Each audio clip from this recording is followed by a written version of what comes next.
She refused his dance. The Duke cleared the ballroom.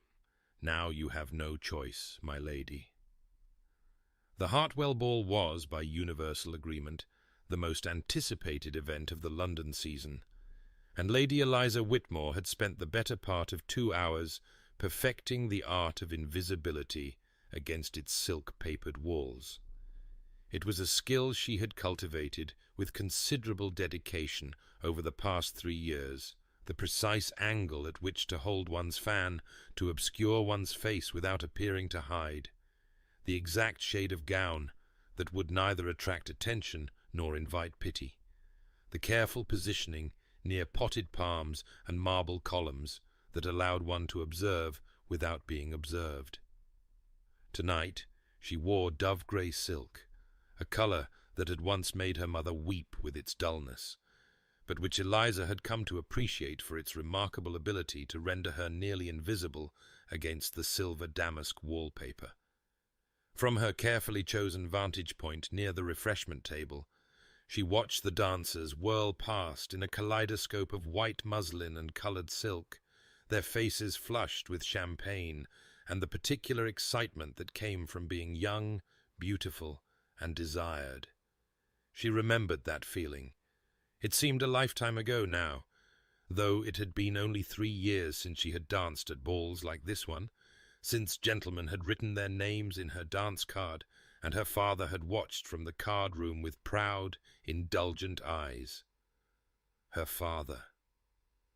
Even now, the thought of him brought a complicated twist of grief and anger that she had never quite learned to untangle. She had loved him desperately, wholly, with a daughter's blind devotion, and he had gambled away everything, including her future, before putting a pistol to his temple and leaving her to face the wreckage alone. "Eliza!" Her aunt's voice cut through her reverie like a blade through butter. "Stop wool-gathering and fetch me a glass of lemonade, and for heaven's sake stand up straight. You look like a wilted flower." Lady Pemberton was a woman of formidable reputation, and even more formidable opinions, all of which she shared freely and frequently. She had taken Eliza in after the scandal not out of affection. Lady Pemberton had disapproved of her younger brother's marriage to a woman of merely respectable family, and had never quite forgiven him for dying before she could say, "I told you so," but out of a grim sense of duty, and an even grimmer awareness of what society would say if she turned her own niece out into the street. "Yes, Aunt." Eliza kept her voice carefully neutral as she moved toward the lemonade table. She had learned that lesson early in her residence at Pemberton House. Any display of spirit, any hint of the wit and warmth that had once made her the toast of 3 counties, was met with swift and cutting correction. Gratitude, her aunt reminded her daily, should make one humble. And humility, apparently, required silence. She was pouring a glass of lemonade with practiced steadiness when the ballroom doors opened and the world seemed to hold its breath. Eliza looked up, as did everyone else in the room, to see what, or rather who, had commanded such immediate attention, and even she, armoured as she was in invisibility and resignation, felt her heart stutter. Sebastian Ashworth, the Duke of Thornfield, stood in the doorway like a dark angel surveying his domain. He was tall, taller than any man had a right to be, with shoulders that spoke of physical power, barely contained by the exquisite tailoring of his black evening coat. His hair was coal dark, swept back from a face of such aristocratic severity that it might have been carved from marble. High cheekbones, a strong jaw, a mouth set in a line of habitual command. But it was his eyes that made the breath catch in Eliza's throat. Even from across the ballroom she could see they were the colour of storm clouds, grey and silver and darkly luminous, sweeping across the assembled company with an expression of such complete indifference that it bordered on contempt. Whispers rippled through the crowd like wind through wheat. "Thornfield, I didn't think he would come. They say he ruined Lord Ashby last month. Completely. The man has fled to the continent." "My dear, he is worth 40,000 a year at least." perhaps 50. Cold as ice, though. They say he has never danced with a woman he did not choose himself, and the women he chooses do not refuse. Eliza watched him descend the 3 steps into the ballroom proper, watched the crowd part before him like the Red Sea before Moses. There was something almost hypnotic about his presence, a magnetic pull that seemed to draw every eye in the room. Even the orchestra seemed to play more quietly, as if the music itself was afraid to compete for attention. He moved through the room with the easy confidence of a man who had never been denied anything in his life. Lords bowed, ladies curtsied, ambitious mothers thrust their daughters forward with desperate smiles, and Thornfield acknowledged them all with the same cool nod, the same distant courtesy that made clear they were beneath his notice. Eliza turned back to the lemonade, her heart beating rather faster than she would have liked. She had heard stories about the Duke of Thornfield, of course. Everyone had. He was said to be brilliant and ruthless, a man who had taken his father's considerable fortune and doubled it through investments and political maneuvering that left his rivals bewildered and often bankrupt. He was said to have no heart, no warmth, no capacity for human connection. He was said to be looking for a duchess, though the standards he set were so impossibly high that no woman had yet met them. He was said to be the most dangerous man in England, and Eliza wanted nothing more than to escape his notice entirely. She was not a player in the marriage mart any more. She was barely a spectator. Men like Thornfield did not look at women like her, fallen, disgraced, dependent on the charity of relations who made certain everyone knew exactly how generous they were being. She was safe in her invisibility, or so she thought. Lady Whitmore. The voice was silk over steel, and it came from directly behind her. Eliza turned, her glass of lemonade clutched like a shield, and found herself face to face with Lady Venetia Sinclair, a wealthy widow of uncertain age and undeniable beauty, who had been, according to the gossip Eliza could not help but overhear, the Duke of Thornfield's mistress until quite recently. Lady Sinclair was examining her with the sort of cool assessment one might give a horse one was considering not purchasing. Her lips curved in a smile that did not reach her eyes. "I thought it was you," Lady Sinclair said, her voice carrying just far enough to reach the ears of the 3 matrons standing nearby. "I almost didn't recognize you. You've become so diminished since your father's unfortunate end. How kind of Lady Pemberton to let you appear in public. I'm sure it must be such a comfort after everything to watch others dance while you—" She let the sentence trail off, the implication hanging in the air like poison. Eliza felt her cheeks flame. This was not new. She had endured such cuts before, many times, from women who had once called her friend and now delighted in her fall. She had learned to absorb them in silence, to bow her head and murmur something appropriately humble, to give no satisfaction to those who wished to see her wounded. But tonight, something was different. Perhaps it was the music, achingly beautiful and utterly inaccessible. Perhaps it was the memory of her father, who had loved her even as he destroyed her. Perhaps it was simply that she had reached the limit of what her spirit could bear. Whatever the cause, Eliza heard herself speak before she could stop the words. "How generous of you to concern yourself with my circumstances, Lady Sinclair," she said, her voice quiet but clear. "Though I confess I'm surprised you find time to notice me at all, given how occupied you must be these days finding a new protector. I mean, since your previous arrangement seems to have concluded." The words fell into a sudden, terrible silence. Lady Sinclair's face went white, then red, her carefully maintained composure cracking like ice on a spring pond. The matrons nearby gasped audibly, and Eliza, realizing what she had done, felt her stomach drop to somewhere around her knees. She had just publicly acknowledged Lady Sinclair's affair with Thornfield.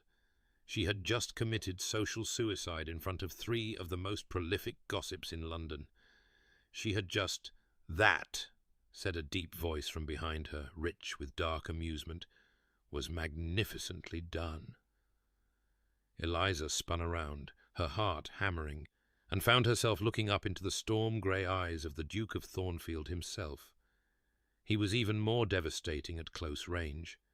This near, she could see the fine lines at the corners of his eyes, the slight silver threading through his dark hair at the temples, the cool intelligence in his gaze as he regarded her with what appeared to be genuine interest. He was close enough that she could smell him sandalwood and something darker, something that made her think of midnight and danger, and all the things a well-bred lady should not contemplate. "Your Grace," she managed, dropping into a curtsy that was only slightly unsteady. I did not see you there." "Clearly." His lips curved into something that was not quite a smile. "If you had, I suspect you might have tempered your remarks. Or perhaps not. You have the look of a woman who has stopped caring what others think of her." Eliza opened her mouth to deny it, to apologize, to say anything that might repair the damage she had done. But before she could speak, Thornfield did something that made every head in the ballroom turn and every conversation stop. He extended his hand to her. "Dance with me," he said. It was not a question. The silence that followed was so complete that Eliza could hear the candle flames flickering in the chandeliers above. She was aware with excruciating clarity of every eye in the room fixed upon her, the matrons frozen in shock, Lady Sinclair nearly vibrating with fury, her aunt's face a mask of stunned disbelief across the ballroom. The Duke of Thornfield, the most eligible man in England, was asking her to dance. Her, Eliza Whitmore, the disgraced daughter of a bankrupt earl who had killed himself rather than face his creditors. The poor relation who existed on charity and was supposed to be invisible. She knew what she should do. She should accept, gracefully and gratefully, and allow herself to be led onto the floor by the most powerful man in the room. It would not restore her reputation. Nothing could do that, but it would provide a moment of reprieve, a brief reminder of what she had once been before everything fell apart. Any woman in this room would sell her soul for what he was offering. And yet, looking up into those cool grey eyes, Eliza saw something that made her blood run cold. He was not asking her because he found her interesting or attractive or worthy of his attention. He was asking her because she had amused him, because her sharp tongue and disregard for consequences had provided a moment's entertainment in what was clearly a tedious evening. She was a curiosity, a novelty, a toy to be played with and discarded when a more interesting diversion presented itself. She thought of her father, who had gambled everything on the turn of a card and lost. She thought of her former fiancé, who had looked at her with something like love, right up until the moment he learned her dowry was forfeit and her name was tarnished.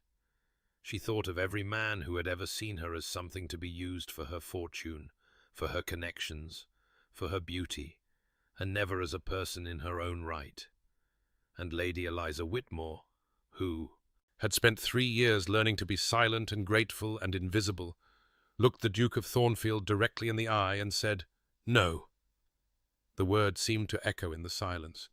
Thornfield's brow lifted by perhaps 1/4 of an inch. "I beg your pardon?" "I said no, Your Grace." Her voice was steadier than she would have believed possible, though her heart was pounding so hard she was certain he must be able to hear it. "I thank you for the honor, but I do not wish to dance." The murmurs started then, a rising tide of shock and scandal that rippled outward from where they stood. Eliza could feel her aunt's fury from across the room, could see the gleeful horror on Lady Sinclair's face, could practically hear the gossip that would spread through London like wildfire before the night was out. Lady Whitmore refused the Duke of Thornfield, publicly, in front of everyone. She had done it now. Whatever slim chance she might have had of one day rebuilding her reputation, of finding some respectable position as a companion or governess, of escaping her aunt's bitter charity, it was gone. She had committed the unforgivable sin of refusing the most powerful man in England, and society would never forgive her for it. But as she stood there, trembling slightly but refusing to look away, she felt something she had not felt in 3 years. She felt free. Thornfield studied her for a long moment, his expression unreadable. Then, slowly, the corner of his mouth curved upward. "How extraordinary," he murmured, too quietly for anyone else to hear. "I don't believe anyone has ever said no to me before." "Then perhaps," Eliza replied, matching his low tone, "it is past time someone did." Something flickered in his eyes, surprise perhaps, or something darker and more dangerous. He held her gaze for another heartbeat, 2, and then he turned and walked away without another word. Eliza let out a breath she hadn't known she was holding. It was over. She had survived. Now she just needed to endure whatever punishment awaited her from her aunt, pack her meager belongings, and figure out how to survive on the streets, because surely, after tonight, even Lady Pemberton would not. The music stopped. It was so sudden, so unexpected, that for a moment Eliza thought something had happened to the orchestra, an illness, an accident, a fire perhaps. But when she looked toward the musicians' gallery, she saw them setting down their instruments with expressions of bewildered compliance, following the instructions of a livid footman who had appeared from nowhere. And then Lord Hartwell, their host, was stepping onto the raised platform where the orchestra sat. His face a complicated mixture of confusion and what appeared to be genuine fear. "Ladies and gentlemen," he announced, his voice carrying across the now silent ballroom, "I regret to inform you that the evening's entertainment has concluded. Carriages are being called. I trust you will all understand that circumstances beyond my control, that is to say—" He trailed off, glancing toward the corner of the room where the Duke of Thornfield stood with his arms crossed over his chest, watching the chaos unfold with an expression of cool satisfaction. The room erupted. Guests protested, demanded explanations, refused to leave. But the footmen were everywhere now, politely but firmly escorting people toward the doors, fetching wraps and cloaks and walking sticks with an efficiency that brooked no argument. Within minutes the glittering crowd was flowing toward the exits. 300 of London's finest, forced out into the night by the will of a single man. Eliza tried to move with them, tried to find her aunt in the chaos, but a firm hand on her elbow stopped her in her tracks. "Not you," said a footman she did not recognize, his face impassive. "His Grace requests that you remain." "His Grace can make his requests to someone who—" But her aunt was there suddenly, her face white with fury and what might have been terror. "You will stay," Lady Pemberton hissed, her fingers digging into Eliza's other arm. "You will stay, and you will do whatever he asks, and perhaps we can salvage something from this disaster you have created." "Aunt, do not speak to me." Lady Pemberton's voice shook with rage. "Do not ever speak to me again. After tonight, you are no longer my concern. Whatever happens now, you have brought upon yourself." And then she was gone, swept away with the rest of the guests, and Eliza was alone. Or rather, she was not alone at all. The ballroom emptied with remarkable speed. Within perhaps 10 minutes, the last guest had been ushered out, the last protest quelled, the great doors closed against the night. The servants retreated to the shadows. The candles guttered in their sconces, casting dancing shadows across the parquet floor. And Lady Eliza Whitmore stood in the centre of the most beautiful ballroom in London, entirely alone except for the Duke of Thornfield, who was walking toward her with the unhurried pace of a predator who knew his prey had nowhere to run. "Now then," he said, stopping perhaps 3 feet from where she stood frozen. "Shall we try that again?" "Try what again?" Her voice came out steadier than she felt. "You asked me to dance. I refused. The conversation would seem to be concluded. And yet here we are." He gestured at the empty room around them, the abandoned champagne glasses, the wilted flowers, the musicians' gallery dark and silent. "Just the two of us.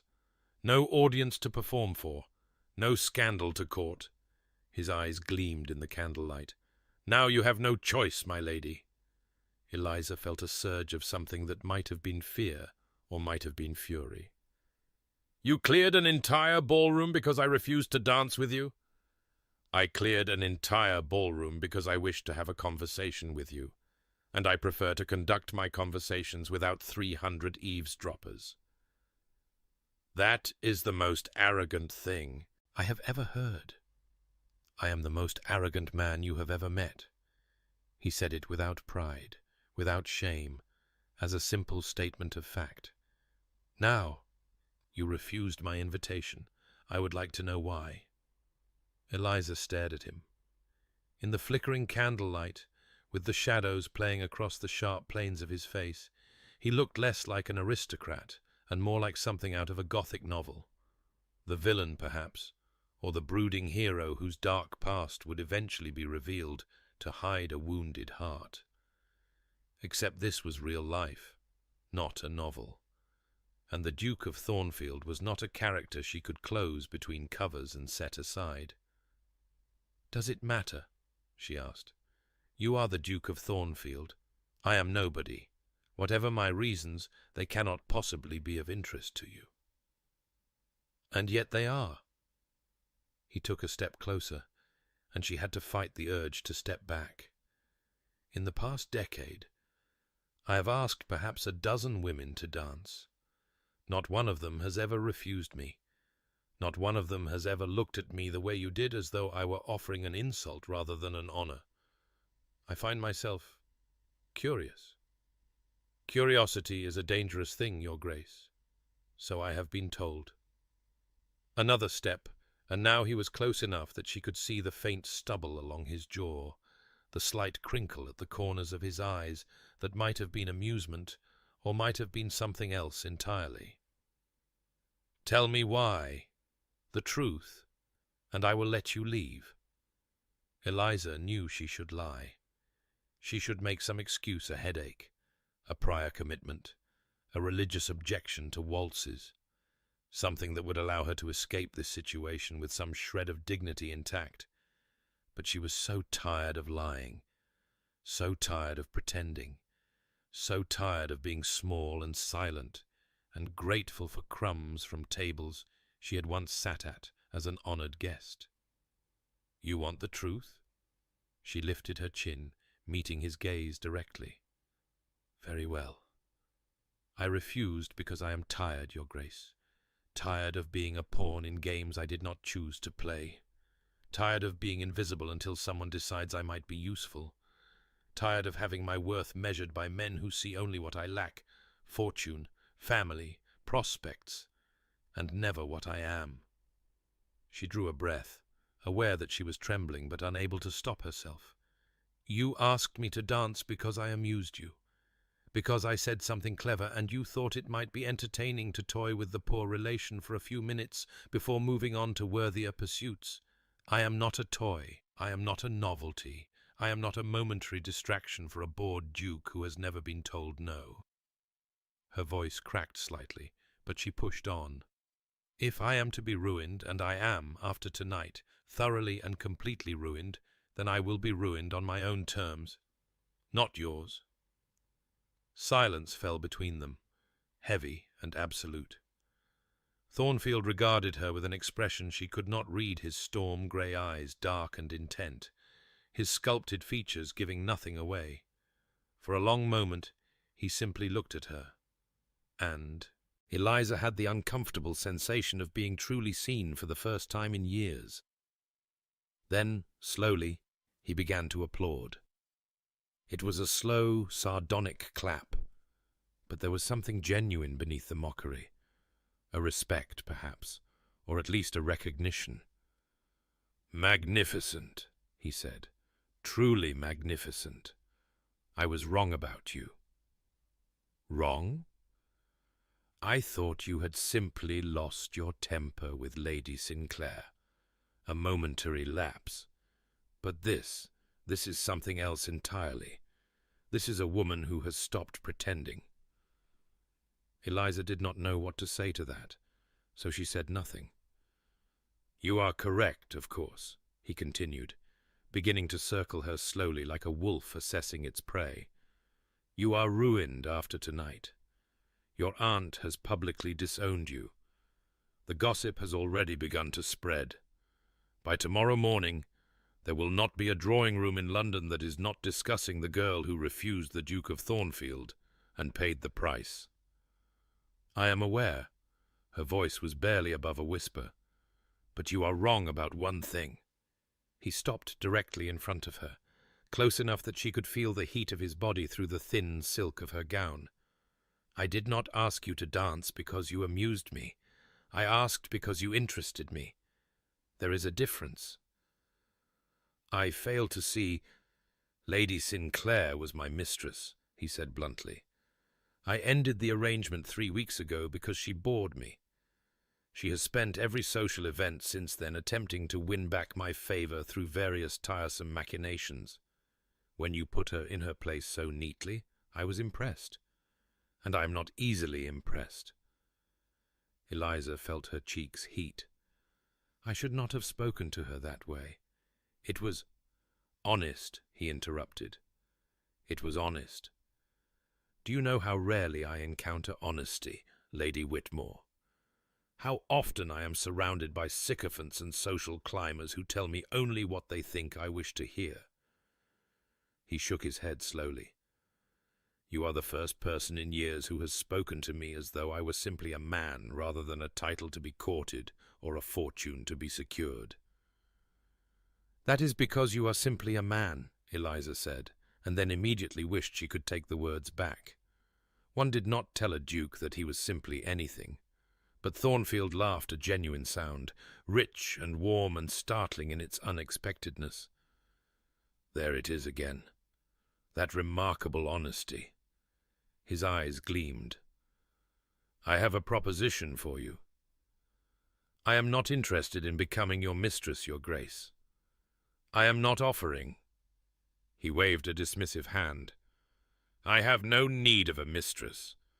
What I need is considerably more complicated, and considerably more valuable." Despite herself, Eliza felt a flicker of curiosity. What could I possibly offer that the Duke of Thornfield could not acquire elsewhere? "Next month I am hosting a house party at my country estate, a gathering of political allies, business rivals, and various social luminaries whose support I require for certain projects I am undertaking. It is essential that the event run smoothly, that my guests are charmed and entertained and favorably disposed toward my interests. I still fail to see—" "A house party of that magnitude requires a hostess," he said. "A woman who can manage the household, smooth over conflicts, ensure that the right people are seated together and the wrong people are kept apart. A woman who understands society's rules well enough to navigate them with grace. A woman who is intelligent, observant, and most importantly honest enough to tell me the truth rather than what I wish to hear."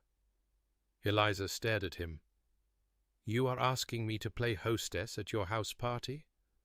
"I am asking you to play duchess for 3 weeks." His voice was soft, almost intimate. "To manage my household, charm my guests, and help me secure the political alliances I need. In return, I will use every ounce of my considerable influence to restore your reputation. By the time the house party concludes, you will be received in every drawing-room in London. I will personally ensure that you receive invitations to every event of note for the remainder of the season. I will make it known that you are under my protection." "Your protection?" Eliza's voice was flat. And what, precisely, would that protection entail? Nothing untoward, I assure you. You would have your own suite of rooms, your own maid, your own schedule. You would be treated with complete respect by my staff and my guests. The only intimacy required would be the appearance of friendship between us, enough to make clear that any insult to you is an insult to me. It was madness, complete and utter madness. She could not possibly agree to spend 3 weeks in the home of a man she had just met, playing a role she was in no way qualified to play, trusting that he would keep his word about her reputation when he had every reason to. Why? She asked. Why me? You could have any woman in London to play this role.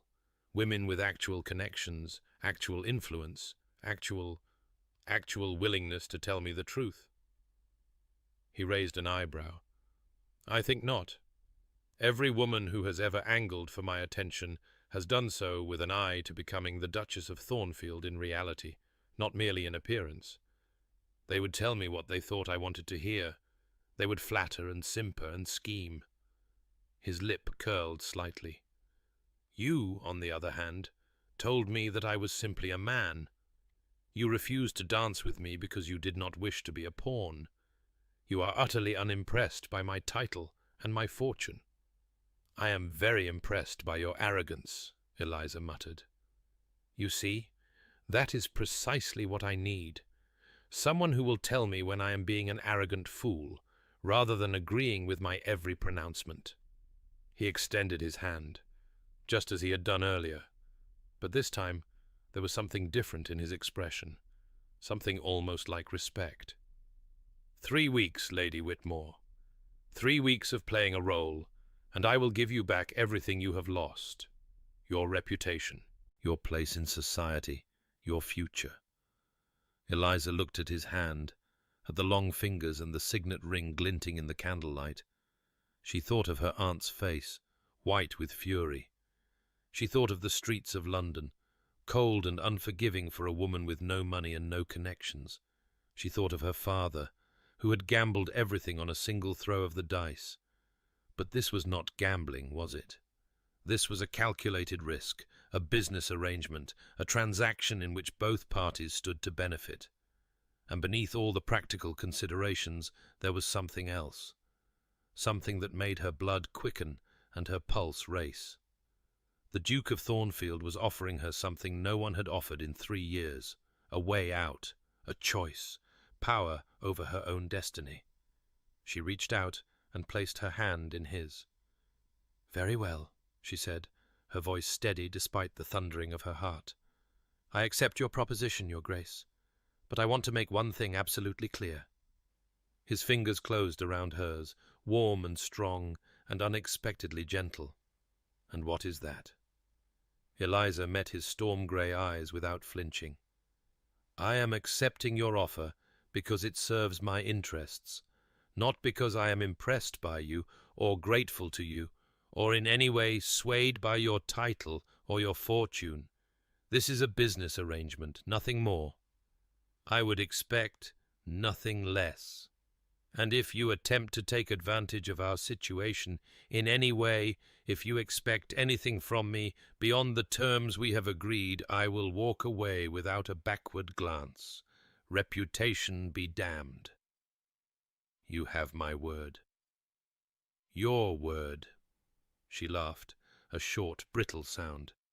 "Forgive me if I do not immediately place my faith in the word of a man who cleared an entire ballroom simply because he did not receive the answer he wanted." Something flickered in his eyes. Amusement, perhaps, or admiration. "You are right not to trust me. I am not a trustworthy man. I am ruthless, selfish, and entirely accustomed to getting what I want."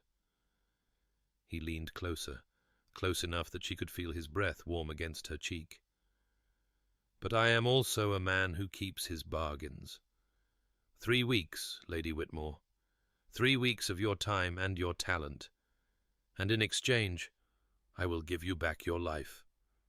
He released her hand and stepped back, the sudden distance between them leaving her strangely bereft. "My carriage will call for you tomorrow at 10, he said, his voice returning to its usual cool authority. "Pack everything you own. You will not be returning to your aunt's house." "I have almost nothing to pack," Eliza admitted, the words bitter on her tongue. "Everything I owned was sold to pay my father's debts."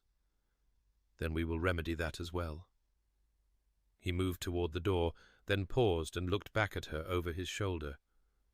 "One more thing, Lady Whitmore." "Yes?" "That dance you refused me." A faint smile played at the corners of his mouth. "Before the house party is over, you will give it to me willingly.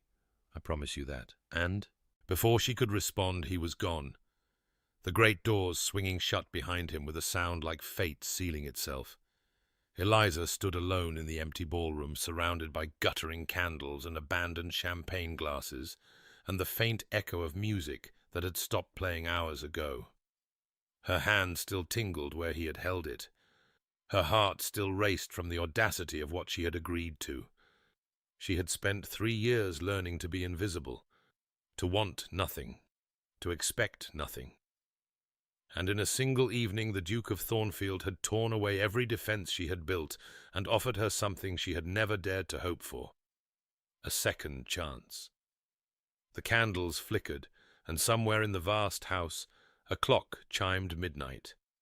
Tomorrow, everything would change. Tomorrow, she would leave behind the grey existence she had accepted and step into a world of politics and intrigue and a man whose storm-grey eyes seemed to see straight through her. It was terrifying. It was exhilarating. And as Eliza gathered her thin wrap and walked toward the doors, she realized that for the first time in 3 years she felt something she had thought lost forever: hope. Thornfield Manor rose from the Devonshire countryside like a cathedral of stone and ambition, its towers and turrets reaching toward a sky the color of pewter. Eliza pressed her face to the carriage window as they approached, watching the great house grow larger with each turn of the wheels, and felt her courage begin to falter. The journey from London had taken 2 days, with a night spent at a respectable inn, where Sebastian she could not quite bring herself to call him by his Christian name, even in her thoughts. Though he had insisted upon, it had secured her a private room and ordered a dinner so lavish that she had barely touched half of it. He had been the perfect gentleman throughout, keeping a careful distance, speaking to her only of practical matters, the guests who would be attending, the political alliances at stake, the household staff she would be managing. And yet, there had been moments: a brush of fingers when he handed her down from the carriage, a look that lingered too long across the dining table, a softening in his voice when he spoke of Thornfield, his ancestral home, that suggested depths beneath his carefully maintained coldness. Eliza had told herself it meant nothing. This was a business arrangement, nothing more. But as the carriage swept up the long gravel drive and the full magnificence of Thornfield Manor came into view, she felt suddenly, terrifyingly aware of what she had agreed to. 3 weeks in this man's home, playing a role she was not remotely qualified to play, surrounded by political rivals and society luminaries who would be watching her every move. What had she been thinking? The carriage rolled to a stop before the great front doors, and before Eliza could compose herself, they were flung open by a footman in immaculate livery. Sebastian emerged from the second carriage. He had insisted on travelling separately for propriety's sake, and was at her side before she could step down. "Welcome to Thornfield," he said, offering his hand. She took it, feeling the warmth of his fingers through her thin gloves, and allowed him to help her descend. The gravel crunched beneath her boots as she looked up at the facade of his ancestral home. It was beautiful, she had to admit. Beautiful in the way that a glacier was beautiful, or a mountain, or any other force of nature that could destroy as easily as it inspired awe. The pale stone glowed softly in the afternoon light, and the windows, dozens of them, perhaps hundreds, reflected the clouded sky like watchful eyes. "It's magnificent," she said, because she could think of nothing else to say. "It's cold," Sebastian's voice was flat and drafty and absurdly expensive to maintain, and filled with the ghosts of ancestors who would undoubtedly disapprove of everything I've done with my life. But it is home, such as it is. There was something in his tone that made her look at him more closely. The sardonic mask was firmly in place, but beneath it she thought she detected something else. Something almost like pain. Before she could respond, the front doors opened and a small army of servants spilled out, lining up on either side of the entrance like soldiers awaiting inspection. At their head stood a woman of perhaps 50, grey-haired and stern-faced, in a black dress that seemed to absorb what little warmth the day offered. "Lady Whitmore," Sebastian said. "May I present Mrs. Blackwood, Thornfield's housekeeper. She has been with the estate since before I was born and knows its workings better than anyone alive. Anything you need, she will provide." Mrs. Blackwood dropped a curtsy that was perfectly correct and somehow still managed to convey skepticism. "My lady, welcome to Thornfield Manor." "Thank you, Mrs. Blackwood. I look forward to working with you." The housekeeper's eyes flickered with something that might have been surprise. Clearly she had not expected courtesy from whatever light skirt she assumed Sebastian had brought home. But she recovered quickly, her expression smoothing into professional blankness. "I have prepared the rose suite for Lady Whitmore, Your Grace," she said, addressing Sebastian, "as you instructed. Will you be requiring anything else before the guests arrive? Show Lady Whitmore to her rooms and ensure she has everything she needs. She will be acting as hostess for the house party, and I expect every member of this staff to treat her with the same respect they would show a duchess." A ripple passed through the assembled servants, quickly suppressed, but not quickly enough. Eliza felt her cheeks warm. They thought her his mistress. Of course they did. What other explanation could there be for a disgraced woman taking up residence in the home of the most eligible bachelor in England? But Sebastian was already moving toward the doors, leaving her to follow in his wake, and there was nothing to do but lift her chin and pretend she did not notice the whispers. The interior of Thornfield was, if anything, more impressive than its exterior. The entrance hall alone could have contained her aunt's entire townhouse, its vaulted ceilings soaring overhead like the inside of a cathedral. Marble floors gleamed beneath her feet, and a grand staircase swept upward in a graceful curve, its balustrade carved with intricate patterns of leaves and flowers. But for all its grandeur, there was something cold about the space. The furniture was magnificent, but uninviting. The portraits on the walls depicted stern-faced ancestors who seemed to glare down at Eliza with disapproval. And there were no flowers, no personal touches, nothing to suggest that anyone actually lived here rather than merely existed within these walls. It was a house, Eliza thought, but it was not a home.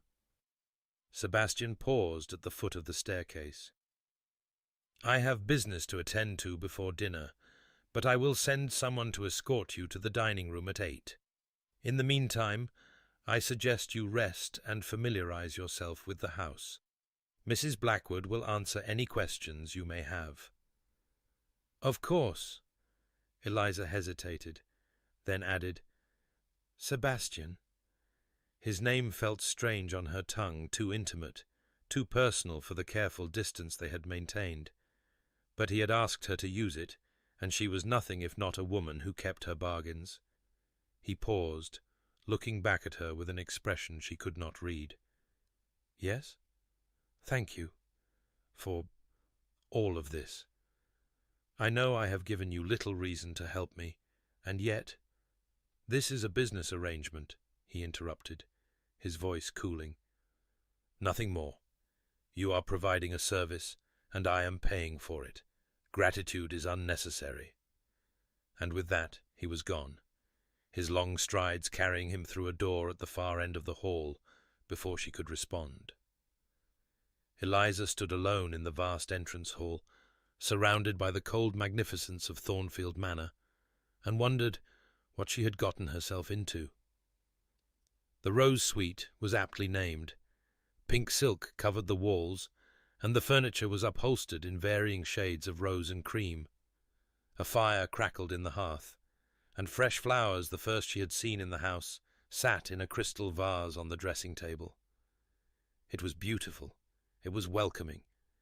It was so completely at odds with the cold grandeur of the rest of the house that Eliza could only stare in bewildered silence. "His Grace had these rooms prepared specifically for your visit, my lady," said the maid who had been assigned to her, a young woman named Sarah, with kind eyes and a soft Scottish burr. "He ordered the flowers himself. Said you might like something cheerful after your journey." Eliza touched the petals of a pink rose, soft as velvet, beneath her fingers.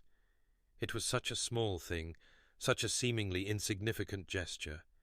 And yet, he had thought of her comfort.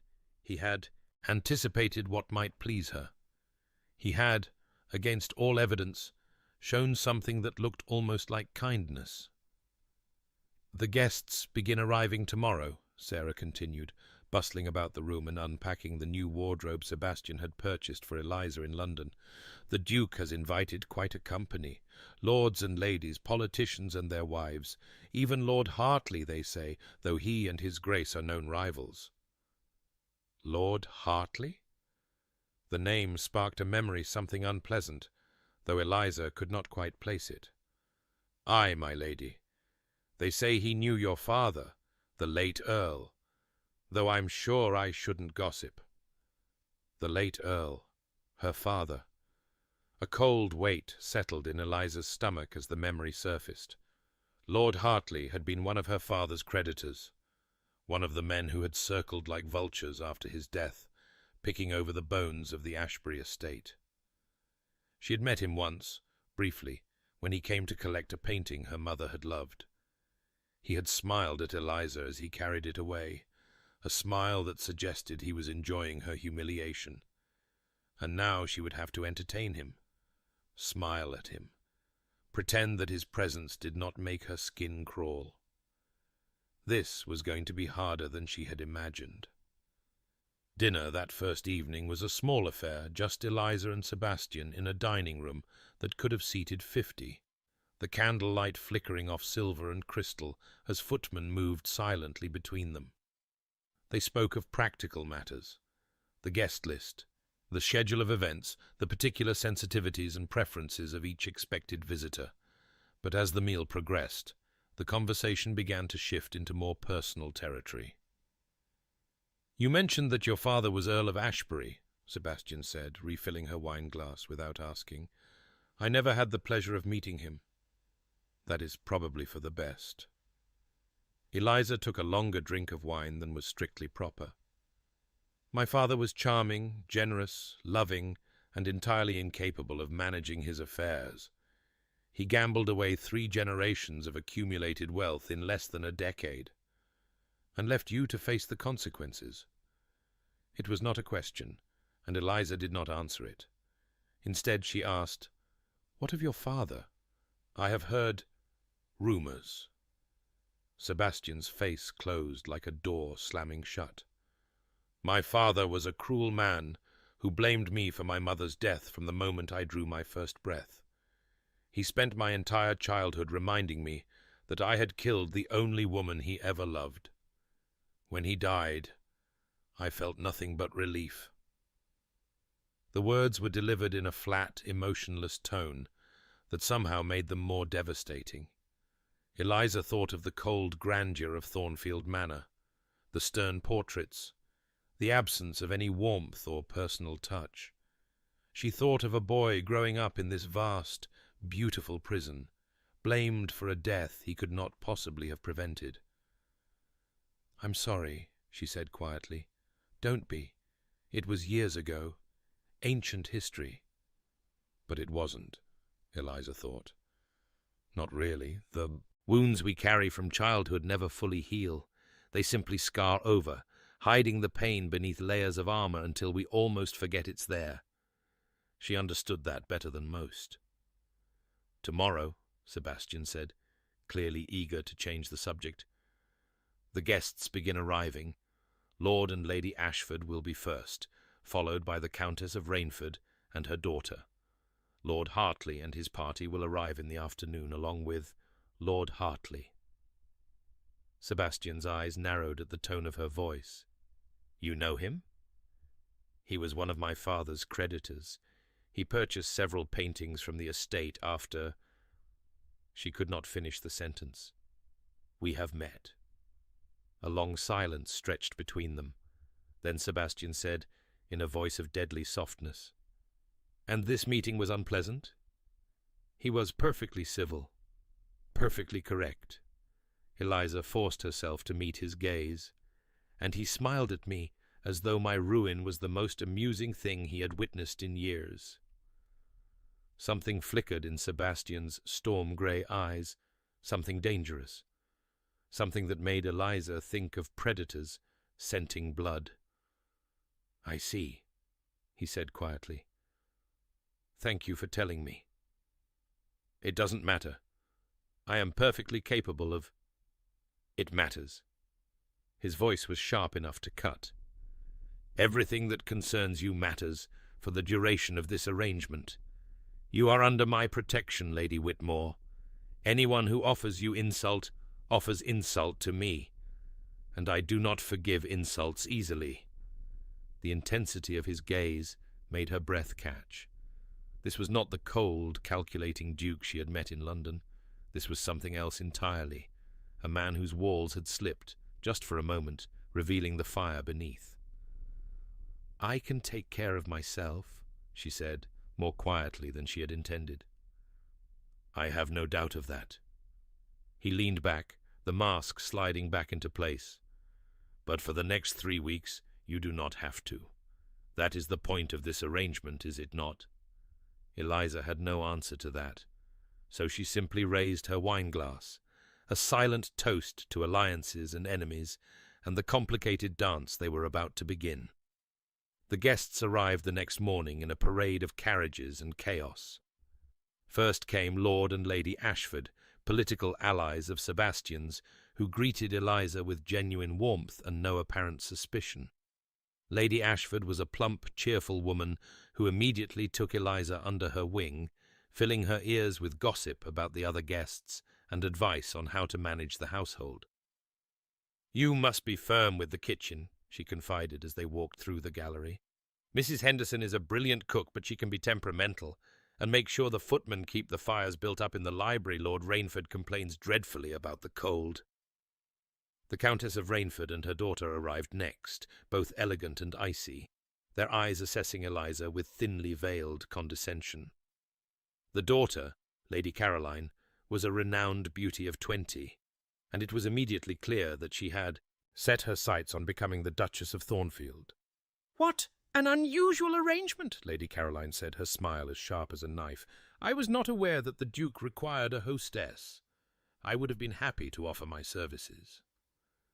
"How generous of you," Eliza replied smoothly.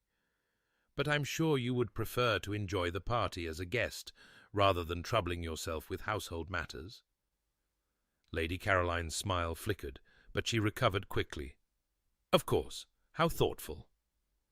It was a small victory, but Eliza savoured it nonetheless.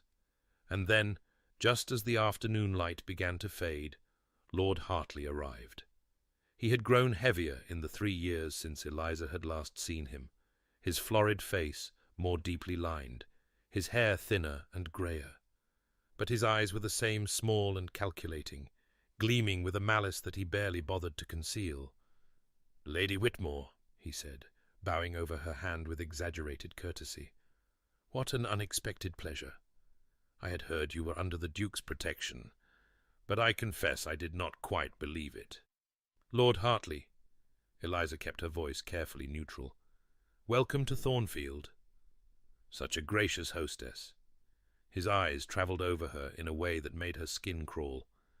"Your father would have been proud, though I suppose he would have been surprised to see you in such a elevated position, given the circumstances of your departure from society." "My father," Eliza said quietly, "is dead. I prefer not to speak of him." "Of course. How thoughtless of me. But he was smiling as he said it, that same smile he had worn as he carried away her mother's paintings. "I look forward to becoming better acquainted during my stay. I'm sure we have much to discuss." He moved past her into the house, and Eliza stood frozen in the doorway, her heart pounding with a mixture of fury and humiliation. "Lady Whitmore!" Sebastian's voice came from directly behind her, low and controlled. "I believe Lord Hartley requires a room on the north side of the house, the oldest wing. I understand the heating there is somewhat insufficient." Eliza turned to find him watching Lord Hartley's retreating back with an expression of cold calculation. Despite everything, she felt a smile tugging at her lips. "The north wing," she repeated. "Of course, Your Grace. I will inform Mrs. Blackwood immediately." "See that you do." His eyes met hers, and for just a moment she saw something warm beneath the ice. "No one speaks to my hostess that way. No one." And despite the churning anxiety in her stomach, despite the challenges that lay ahead, Eliza felt something she had not felt in a very long time. Protected. The days that followed were a whirlwind of activity, each one blurring into the next in a haze of menus and seating charts and the constant, exhausting performance of social grace.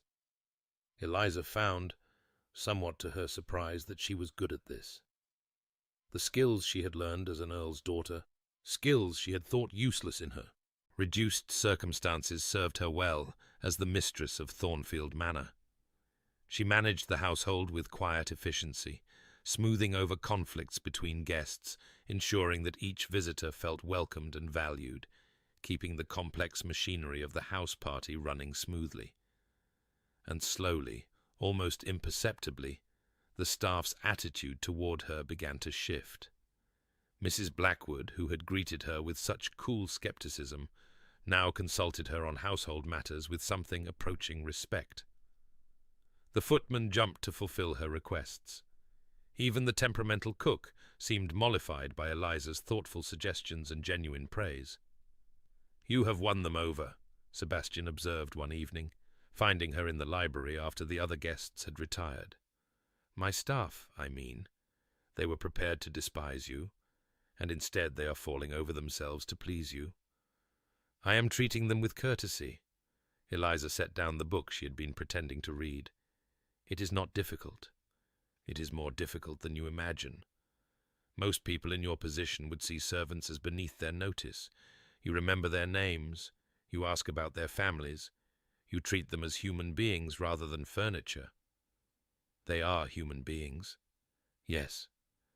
He moved closer, and the candlelight caught the silver threads in his dark hair. "That is precisely my point.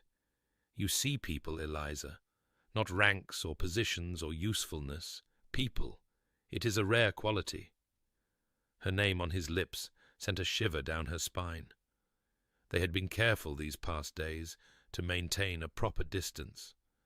But alone in the fire-lit library, with the rest of the house asleep, that distance seemed to shrink until it was almost nothing. "You see people too," she said quietly. "You simply pretend not to." His expression flickered. "What makes you say that?" "The flowers in my room. The way you ensured Lord Hartley's chamber would be uncomfortable without anyone being able to accuse you of impropriety. The fact that you know every servant by name, even though you pretend to be above such things." She held his gaze. "You want everyone to believe you are cold and unfeeling, but it is not true. It is armor, just like my invisibility was armor." For a long moment, Sebastian did not respond. Then slowly, he sank into the chair across from hers, his usual rigid posture softening slightly. "My father told me that love was weakness," he said, his voice low, "that my mother's love for me killed her, and that I should never make the same mistake. I grew up believing that caring for others was the surest path to destruction. And now?" He looked at her, and in his eyes she saw something she had never seen before: uncertainty, vulnerability. fear. Now I am beginning to wonder if he was wrong. The words hung between them, heavy with meaning. Eliza felt her heart racing, felt the magnetic pull of him drawing her forward, felt the walls she had so carefully constructed beginning to crumble. "Sebastian, we should retire." He stood abruptly, the mask sliding back into place. "Tomorrow will be busy.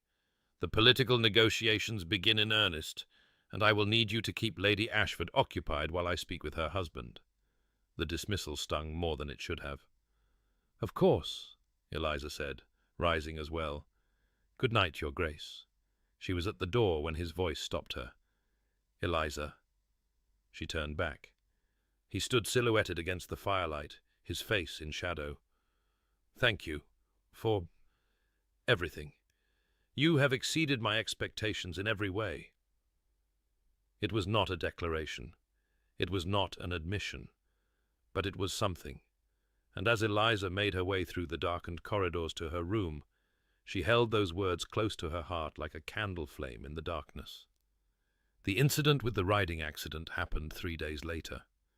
It began as a simple morning ride. Sebastian and several of the gentlemen, including Lord Hartley, had planned an excursion to view the boundaries of the estate. Eliza was not invited, of course, but she stood at the window of the morning room and watched them depart, feeling an inexplicable anxiety that she could not quite name. 2 hours later, the party returned in chaos. Sebastian's horse had thrown him. That was the story the grooms told, their faces white with shock. The Duke had taken a jump badly unusual for a rider of his skill and had been unseated. He had landed hard, and for a terrible moment everyone thought he was dead. He was not dead, but he was injured, a broken rib, perhaps 2, and a gash on his forehead that had bled profusely before one of the grooms had bound it with his own cravat. He was conscious when they carried him into the house, conscious and furious, demanding to be set on his feet, insisting that he was perfectly fine, that everyone was making an absurd fuss over nothing.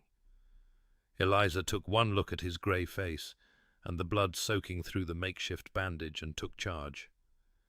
"Bring him to his chambers," she ordered, her voice cutting through the chaos. "Mrs. Blackwood, send for the doctor immediately. Sarah, I need hot water and clean linens. The rest of you, clear the hallway, now." No one questioned her. Perhaps it was the tone of her voice, or the look in her eyes, or simply the fact that someone needed to take control, and she was the only one doing so. Whatever the reason, they obeyed, and within minutes, Sebastian was installed in his chambers with Eliza at his side. "You are not a nurse," he said through gritted teeth, as she carefully unwound the blood-soaked cravat from his head. "You should not be quiet." She dipped a cloth in the basin of warm water Sarah had brought and began to clean the wound. It was deep, but not dangerously so, a jagged cut along his hairline that would leave a scar, but posed no threat to his life. "I have done this before. My father was thrown from horses more times than I can count. Now hold still." He held still, though she could feel the tension thrumming through him like a plucked string. This close, she could see every line of his face, every silver thread in his hair, every flutter of his pulse at his throat. His eyes were closed, his breath coming in careful, controlled intervals as she worked. "The jump was sabotaged," he said suddenly. Eliza's hands stilled. "What?" "Someone weakened the supports. I noticed it just before we reached it, but too late to pull up. If I had not shifted my weight at the last moment—" He opened his eyes, and they were blazing with cold fury. "Someone wanted me dead, Eliza, or at least seriously injured. Who would—" But even as she asked the question, she knew the answer.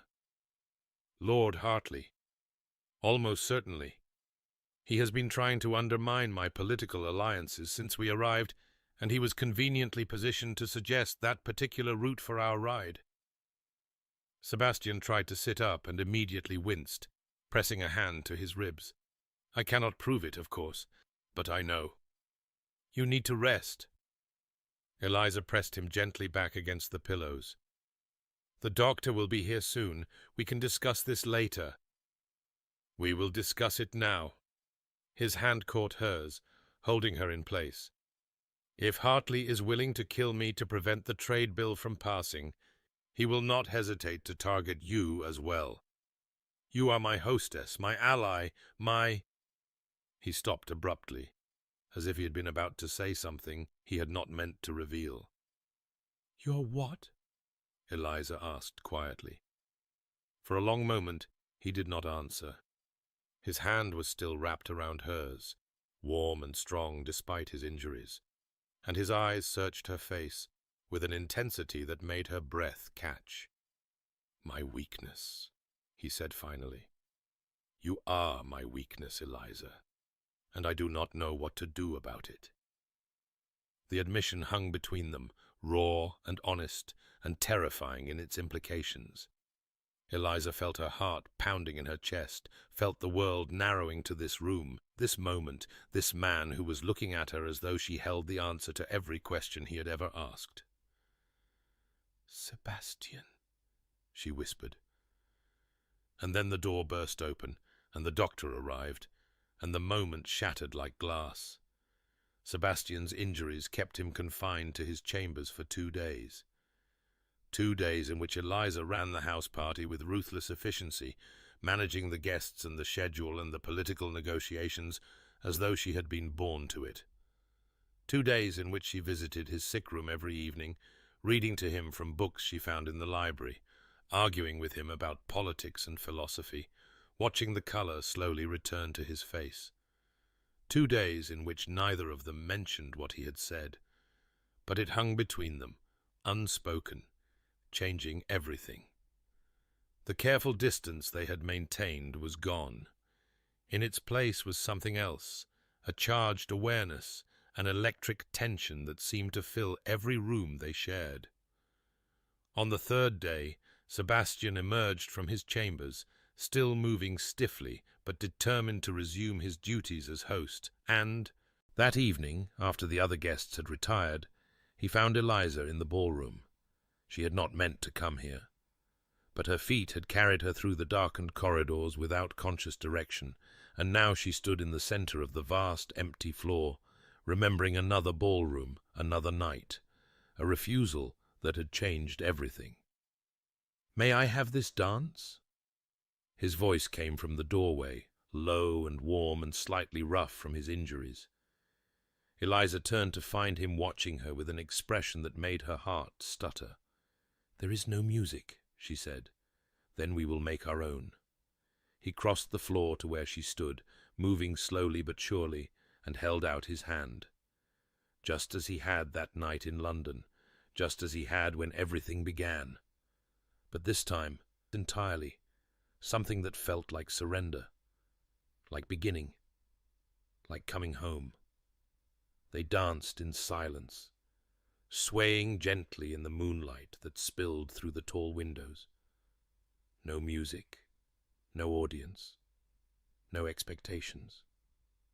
Just 2 people who had found each other in the most unlikely of circumstances, learning to move together, learning to trust.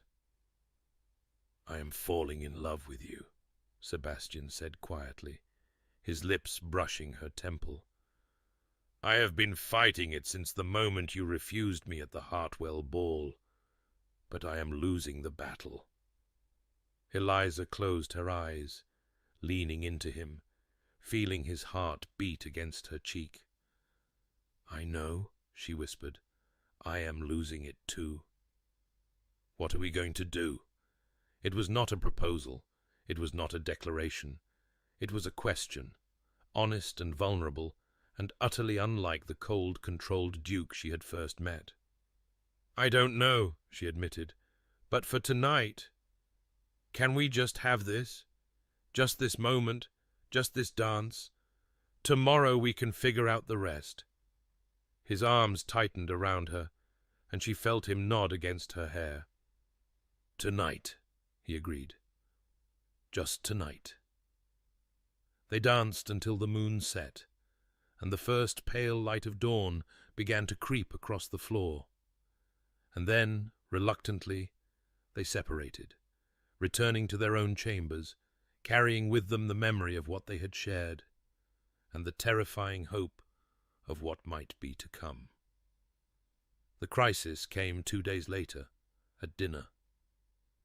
Lady Venetia Sinclair had arrived that afternoon, a last-minute addition to the guest list that Sebastian had not anticipated.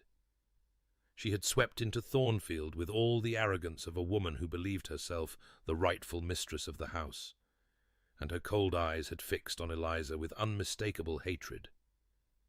"The Duke's little hostess," she had said, her smile as sharp as cut glass. "How charming. I had heard rumors, of course, but I never imagined he would actually install you here. Lady Sinclair." Eliza had kept her voice carefully neutral. "How lovely to see you. I do hope your journey was pleasant."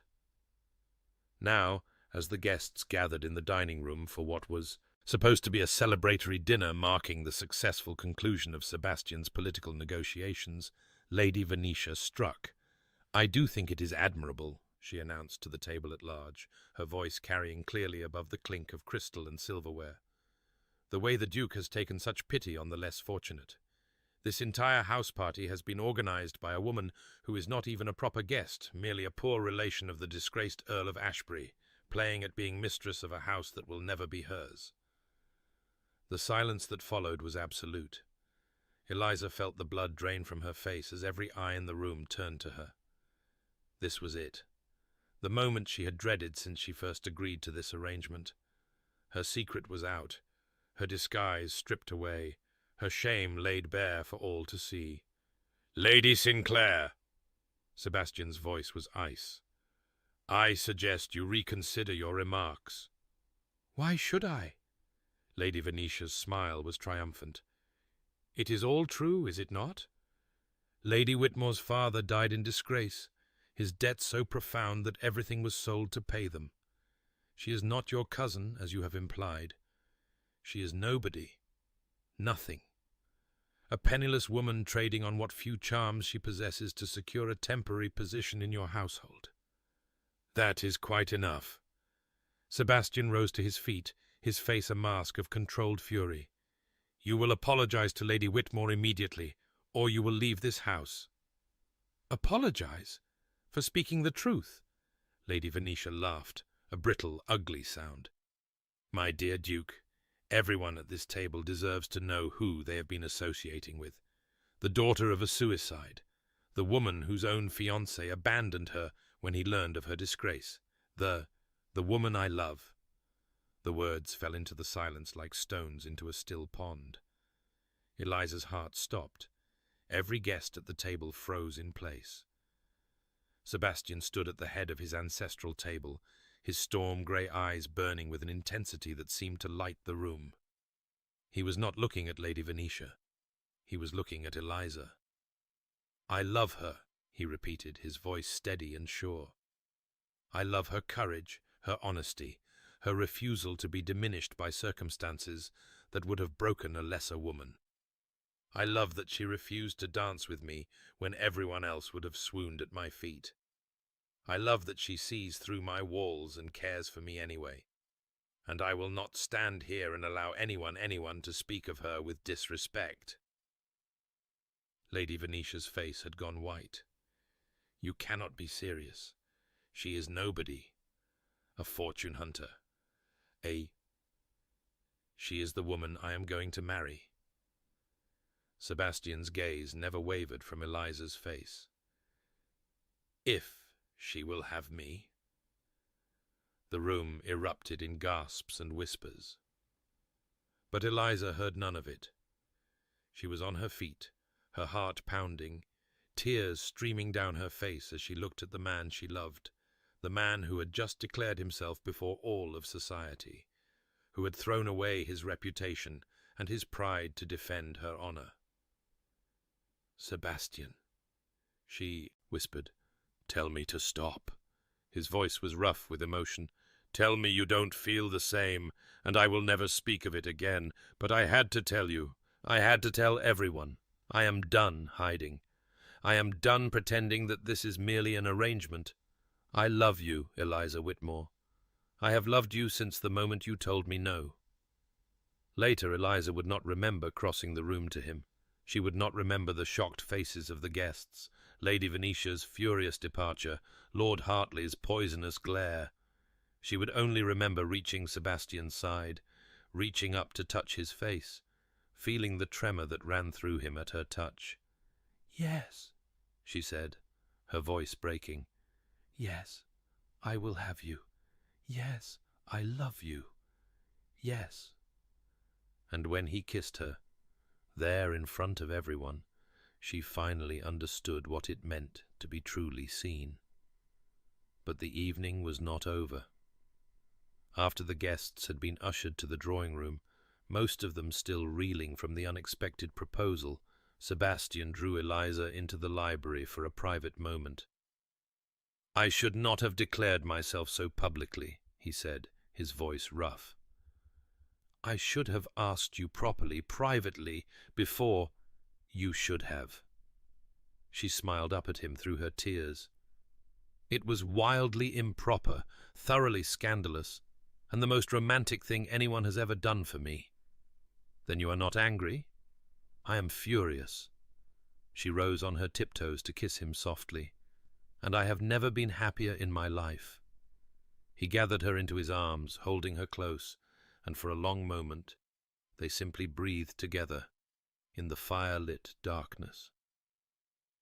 "There is still Lord Hartley to deal with," Sebastian murmured against her hair, "and the political negotiations are not yet complete, and half of society will consider this match a scandal. I know, and I am difficult and cold, and I have spent my entire life learning how not to love. I know that too." He pulled back slightly, looking down at her with an expression of such tender wonder that it made her heart ache. "And yet you will marry me anyway." "I refused you once," Eliza said, smiling. "I think I have earned the right to accept you now." "On your own terms. Always on my own terms." He laughed, that rare, genuine sound that she had come to treasure, and kissed her again. And as the fire crackled and the night deepened around them, Eliza thought that perhaps, after all, the refusal that had ruined her had saved her instead. But later that night, when Eliza returned to her chambers, she found Lord Hartley waiting in the corridor. "A touching scene," he said, his voice dripping with contempt. "The disgraced Earl's daughter, risen from the ashes to capture a duke. Your father would have admired the strategy. He always did appreciate a good gamble. Get out of my way." "Not yet." He stepped closer, and his eyes glittered with malice. "You think you have won, but I know things about your father, Lady Whitmore. Things that could destroy this fairy tale you have constructed." Eliza's blood ran cold. "What are you talking about?" "Your father did not merely gamble away his fortune. He stole from his creditors, forged documents, ruined men who trusted him." Lord Hartley smiled. "I have proof, and I wonder, how will the Duke feel about marrying the daughter of a common criminal?" He pressed a folded paper into her hands and walked away, leaving Eliza standing alone in the darkened corridor, her happiness crumbling to dust. She unfolded the paper with trembling fingers, and what she saw there made her heart shatter. It was true, all of it. Her father had not merely been reckless, he had been criminal. He had destroyed lives, stolen fortunes, built their comfortable existence on a foundation of fraud and deception. Everything she believed about him, everything she had clung to in the years since his death, was a lie. And if this came out, if society learned the truth, it would not only destroy her, it would destroy Sebastian as well. The political alliances he had worked so hard to build, the reputation he had risked to defend her, the proposal he had made so publicly, all of it would be ruined. She could not let that happen. Eliza stood in the darkness for a long time, the damning paper clutched in her hand, tears streaming silently down her face. And then, Slowly, she made her way to her chambers and began to pack. She would leave at dawn, before Sebastian woke, before she could weaken and change her mind. She would sacrifice her happiness to save him from the scandal her father had created, and perhaps in time he would understand. It was the hardest decision she had ever made. But as she folded her few possessions into a valise, as she wrote a letter explaining everything and sealed it with trembling fingers, as she prepared to walk away from the only man she had ever loved, Eliza could not bring herself to regret any of it. She had learned to be invisible once. She could learn again, even if it broke her heart. The hour before dawn was the coldest, the darkest, the most silent. Eliza moved through it like a ghost, her valise clutched in one hand, her heart a leaden weight in her chest. She had not slept. How could she, when every time she closed her eyes, she saw Sebastian's face as he declared his love before all of society? The vulnerability in his storm-grey eyes, the tremor in his voice, the way he had looked at her as though she were the answer to every prayer he had never dared to speak. She had spent the night alternating between weeping and packing, between resolve and despair, between the desperate hope that she was wrong and the crushing certainty that she was not. Lord Hartley's document lay folded in her pocket, a poison pressed against her heart. She had read it a dozen times, searching for some error, some exaggeration, some sign that it was a forgery designed to manipulate her. But the handwriting was unmistakably her father's. The details were too specific, too damning, too consistent with the whispered rumors she had always refused to believe. Her father had not merely been a reckless gambler. He had been a thief, a forger, a man who had ruined others to fund his own pleasures. The comfortable life she remembered, the beautiful gowns and lavish parties and summers at the country estate, all of it had been built on stolen money and broken lives. And if the truth came out, it would destroy everything Sebastian had built. Eliza could not allow that.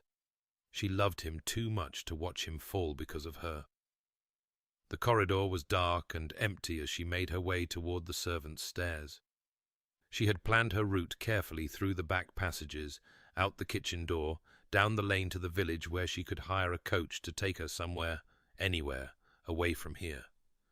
She had left her letter on her pillow, explaining everything, begging Sebastian not to follow, not to fight for her, not to sacrifice his future for a woman whose very name was poison. She was halfway down the stairs when a voice stopped her cold. "Going somewhere?" Sebastian stood at the bottom of the staircase, still dressed in his evening clothes, his hair dishevelled and his eyes burning with an intensity that made her heart stutter. He looked as though he had not slept either, as though he had been waiting for her, watching for her, knowing somehow that she would try to run. "Sebastian." Her voice came out as a whisper. "What are you doing here?" "I might ask you the same question." He climbed the stairs slowly, deliberately, his gaze never leaving her face. "It is not yet 5 o'clock in the morning. You are dressed for travel. You are carrying a valise, and you are attempting to leave through the servants' entrance." I can explain." "Can you?" He stopped one step below her, close enough that she could smell the sandalwood of his cologne, see the lines of exhaustion etched around his eyes. "Then by all means. Explain why the woman who agreed to marry me last night is attempting to flee my house before dawn." Eliza felt tears burning behind her eyes. "Please, just let me go. It is better this way. You will understand when you read my letter." "I have already read your letter." The words fell like stones into still water. Eliza stared at him, uncomprehending. "What? How? I went to your chambers an hour ago. I could not sleep, and I wanted—" He stopped, something raw flickering across his face. "I found your room empty, and your letter on the pillow. I have been waiting here ever since." "Then you know—" Her voice cracked. "You know what my father did, what I am. You know that if this comes out, It will destroy you, your alliances, everything you have worked for. I know that Lord Hartley is a manipulative bastard who would say anything to drive us apart. Sebastian's voice was hard. I know that he gave you a document designed to make you believe the worst about your father and yourself. And I know that you were prepared to sacrifice everything, your happiness, our future, the love we have only just admitted to each other, to protect me from a scandal that may not even exist. It does exist. Eliza fumbled in her pocket, pulling out the crumpled document. Look at it. Look at my father's handwriting. He confesses to everything, the forgeries, the thefts, the men he ruined. This is not a fabrication. This is the truth. Sebastian took the document from her trembling fingers. He unfolded it slowly, his eyes scanning the contents with the same cold, analytical expression he wore when conducting business negotiations. For a long moment he said nothing. Then, deliberately, he tore the paper in half. Eliza gasped. "What are you doing?" "Destroying evidence." He tore it again and again, until the document was nothing but confetti drifting down the staircase like dark snow. Evidence that Lord Hartley obtained through means I do not care to imagine, and presented to you in a deliberate attempt to destroy our happiness. But it was real. It was your father's handwriting, yes, and perhaps every word of it was true. Sebastian's eyes met hers, and in them she saw not the cold calculation she expected, but something fierce and tender and utterly certain. "Do you think I care?" "How can you not care? If this becomes public, then I will weather the scandal. I have weathered worse." He took her hands in his, and she felt the warmth of him seep through her cold fingers, like sunlight through clouds. "Eliza, listen to me. My father was a cruel, bitter man who blamed an innocent child for his wife's death. My grandfather was a notorious rake who squandered half the family fortune on mistresses and gambling debts. My great-uncle was tried for treason and only escaped the noose through political connections. The Ashworth family tree is riddled with scandals, crimes, and moral failures of every description. That is different. How? How is it different?" His grip on her hands tightened. "You are not your father, Eliza. You are not responsible for his sins. The fact that he made terrible choices does not diminish your worth by one iota. And if society chooses to judge you for crimes you did not commit, then society can go hang." A sob escaped her throat. "But your political alliances, the trade bill, everything you worked for, means nothing if I lose you." His voice was raw, stripped of every defense, every wall, every piece of armor he had ever worn. "Do you understand? Nothing in my life has ever mattered the way you matter. Not Thornfield, not my fortune, not my political ambitions. If I have to choose between being a duke and being your husband, I choose you. I will always choose you." Eliza stared at him through her tears, seeing the truth of his words written across his face. This was not the cold, calculating man she had met at the Hartwell ball. This was a man transformed, a man who had spent his entire life believing himself incapable of love, and had discovered, against all expectations, that he was capable of nothing else. "I was trying to protect you," she whispered. "I know, and I love you for it." He raised her hands to his lips, pressing a kiss to her knuckles. "But I do not need your protection, Eliza. I need your presence. I need your honesty. I need you to stop running away and start running toward something instead." "Toward what?" "Toward us."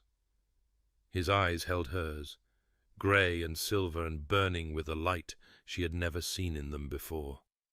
"Toward a future neither of us ever imagined we could have." toward a life where we face whatever comes together side by side, neither of us alone, ever again. The valise slipped from her nerveless fingers, tumbling down the stairs to land at the bottom with a soft thud. Eliza barely noticed. She was looking at Sebastian, at the face of the man she loved, at the future he was offering her with both hands. "I'm afraid," she admitted. "So am I." He smiled, and it was the most beautiful thing she had ever seen. "But I would rather be afraid with you than safe without you." She laughed a broken, tearful sound and threw herself into his arms. He caught her, held her, pressed his face into her hair, and breathed her in as though she were the air he needed to survive. They stood there on the servants' staircase as the first pale light of dawn crept through the windows, holding each other like survivors of a shipwreck who had finally reached shore. "Do not ever try to leave me again," Sebastian murmured against her temple. "I am serious, Eliza. If you have concerns, if you have fears, if Lord Hartley or anyone else threatens you, you come to me. We face it together. That is what marriage means. We are not married yet. A technicality I intend to remedy as soon as possible." He pulled back slightly, looking down at her with an expression that made her heart flutter. "Will you marry me, Eliza Whitmore?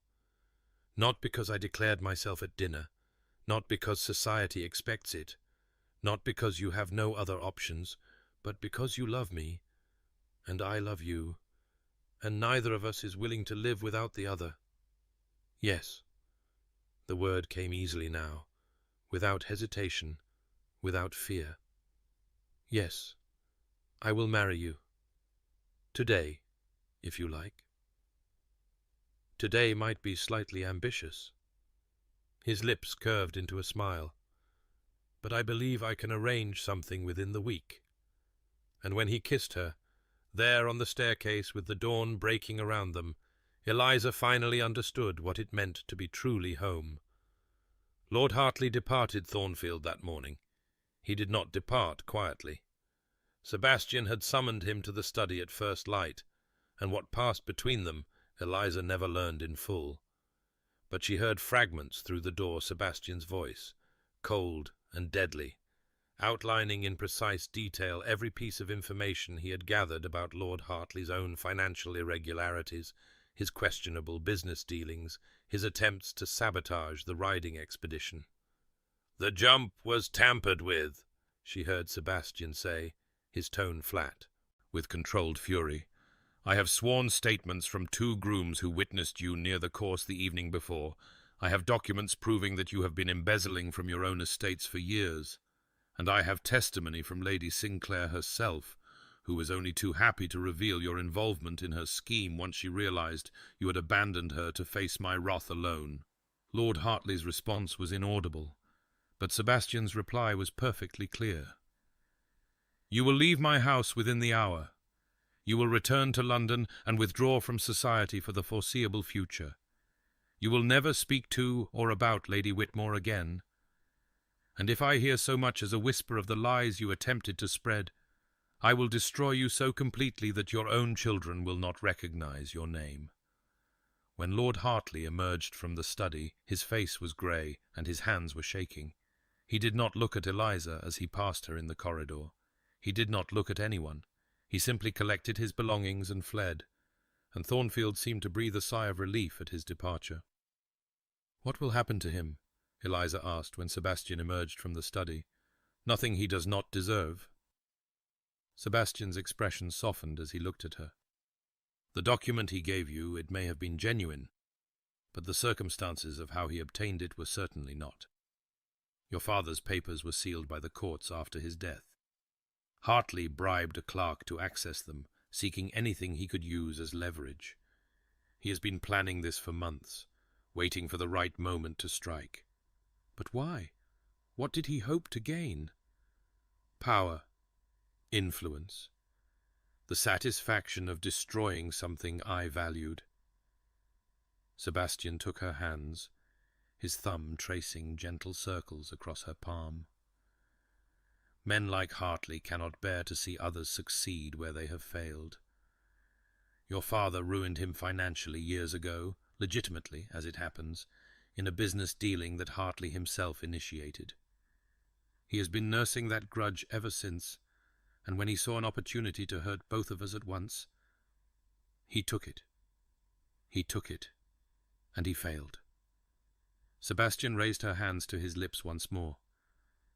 As he was always going to fail, because he underestimated both of us. He thought you would run. He thought I would let you go. He was wrong on both counts. Eliza leaned into him, feeling the solid warmth of his body against hers. And my father, the things in that document may or may not be true. We will likely never know for certain.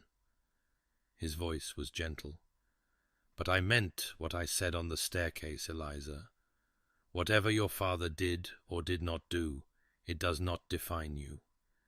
You are your own person, with your own choices, your own integrity, your own worth.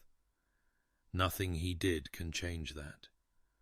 She nodded slowly, feeling something loosen in her chest, some knot of shame and fear that had been tied there since her father's death. Perhaps she would never know the full truth about him. Perhaps some mysteries were better left unsolved. But Sebastian was right. She was not her father. She was not defined by his choices. She was Eliza Whitmore, and she was finally ready to stop hiding. The wedding took place 5 days later in the chapel at Thornfield, a small, ancient building that had been part of the estate for 300 years. It was not the grand society affair that London would have expected. There were no 200 guests in their finest silks, no elaborate decorations, no newspaper announcements designed to trumpet the union of a duke and his chosen duchess. There was only the chapel, with its medieval stonework and stained glass windows filtering the afternoon light into patterns of gold and rose and deep blue. There were only 24 guests, the Ashfords, a few other political allies who had proven themselves true friends, the household staff who had grown to love their new mistress. There was only Sebastian, standing at the altar in a dark blue coat that matched his eyes, watching Eliza walk toward him with an expression of such profound wonder that she nearly wept.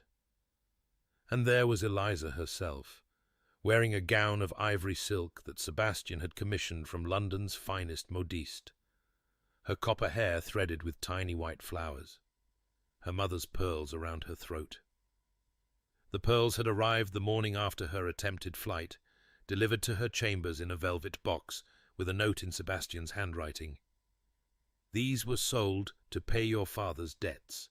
I have purchased them back. They belong to you, as they always should have." She had wept then, truly wept, for the first time since her father's death. Not from grief, but from the overwhelming realization that she was loved truly, deeply, completely loved by a man who saw all of her darkness and chose her anyway. Now, as she reached the altar and placed her hand in Sebastian's, she felt that love like a warmth spreading through her entire body. His fingers closed around hers, strong and sure, and his eyes met hers with a tenderness that made her breath catch. "You came," he murmured, too low for anyone else to hear. "Did you doubt me?" "Never for a moment." His smile was like the sun breaking through clouds. "But I am still grateful." The ceremony was simple, the words ancient and sacred. They spoke their vows in voices that only occasionally trembled, and when Sebastian slid the ring onto her finger, a band of gold set with a single perfect emerald that matched her eyes, Eliza felt the last of her walls crumble into dust. She was married, she was loved, she was home. And when the vicar pronounced them husband and wife, when Sebastian drew her into his arms and kissed her with a passion that made several of the older guests cough disapprovingly, Eliza knew that she had finally found what she had been searching for all along, not invisibility, not safety, not the careful, diminished existence she had accepted after her father's death. She had found herself. The wedding night was everything she had imagined, and nothing she had expected. Sebastian had given orders that they were not to be disturbed under any circumstances, and the suite of rooms he led her to the Duchess's chambers, connected to his own by a private door, had been transformed into a bower of candlelight and flowers.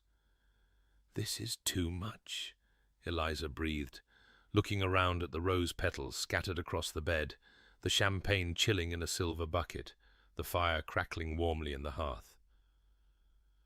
"Nothing is too much for you." Sebastian stood behind her, his hands coming up to rest on her shoulders, his lips brushing the sensitive skin of her neck. "Not any more. Not ever again." She turned in his arms, reaching up to touch his face, the face of her husband, the face of the man she loved. In the candlelight, his storm-grey eyes were soft, almost vulnerable, stripped of every defense he had ever worn. "I love you," she said. "I did not say it enough before. I was too afraid. But I love you, Sebastian. I love your arrogance and your coldness, and the way you pretend not to care when you care so deeply it frightens you. I love that you cleared a ballroom because I refused to dance with you. I love that you tore up Lord Hartley's document without a moment's hesitation. I love—" He kissed her then, cutting off her words, and the kiss was fierce and tender and full of promise. His hands moved to the buttons at the back of her gown, undoing them with a patience that belied the hunger she could feel trembling through him. "Tell me if I go too fast," he murmured against her lips. "Tell me if you want me to stop. I will never want you to stop." And she did not. The hours that followed were a revelation, a journey of discovery that left them both breathless and transformed. Sebastian was patient and passionate by turns, guiding her through the unfamiliar landscape of desire with a tenderness that made her weep. And Eliza, who had spent so long hiding herself away, finally allowed herself to be seen, completely, wholly, without reservation. When they lay together afterward, tangled in sheets that smelled of roses and satisfaction, Sebastian traced lazy patterns across her bare shoulder and spoke words he had never spoken to anyone. "I was afraid I would never have this," he admitted. "A wife, a family, a life that was not merely power and politics and endless cold ambition. My father convinced me that love was weakness, and I believed him for so long that I did not know I was capable of anything else." Eliza turned to look at him. Her hair spread across the pillow like a copper wave. "What changed?" "You." His eyes met hers, and in them she saw the truth of everything he was. "You refused me. You challenged me. You saw through every wall I had built and cared for what you found beneath. You taught me that vulnerability is not weakness. It is the only path to genuine connection." "I was terrified," she confessed. "Every moment we spent together I was terrified that you would realize I was not worthy of you. Not worthy of me." He laughed, a sound of genuine wonder. "Eliza, I am the one who is not worthy. You have more courage in your smallest finger than I have in my entire body. You faced down society, faced down your own aunt, faced down Lord Hartley and Lady Sinclair, and everyone who tried to diminish you. You refused a duke because you would not be made a pawn. And you cleared a ballroom because you refused to accept no for an answer." "In my defense," he said, a smile tugging at his lips, "I was trying to have a conversation. You were being insufferably arrogant. Guilty." He kissed her softly. "But it worked, did it not?" Eliza smiled against his lips. "It worked," she agreed, "though I maintain that you are the most arrogant man I have ever met. And you love me anyway. And I love you anyway. God help me. They made love again as the candles burned low, and then again as dawn crept through the windows. And when they finally slept, wrapped in each other's arms, Eliza dreamed of nothing at all. For the first time in years, she did not need dreams. Reality was finally enough. 8 years later.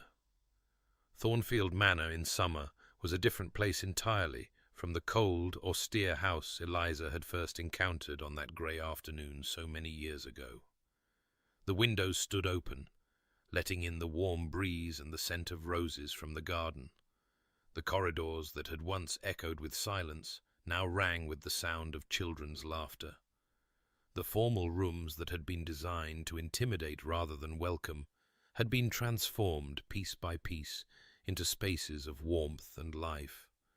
And the woman who walked through them was no longer the invisible, diminished creature who had clung to the walls of ballrooms, hoping not to be seen. Eliza, Duchess of Thornfield, moved through her domain with the quiet confidence of someone who had earned her place through transformation rather than birth. At 32, she was more beautiful than she had been at 24. Not because time had been particularly kind, but because she had finally learned to carry herself like someone who mattered. "Mamma! Mamma! Charlotte hit me!" The voice echoed down the corridor, followed by the thundering of small feet and the appearance of 2 children, a girl of 7, with her father's dark hair and her mother's green eyes, and a boy of 5 with copper curls and a stubborn set to his jaw that Eliza recognized from her own mirror. "I did not hit him," Charlotte announced, her expression a perfect miniature of Sebastian's at his most imperious. "I merely pushed him.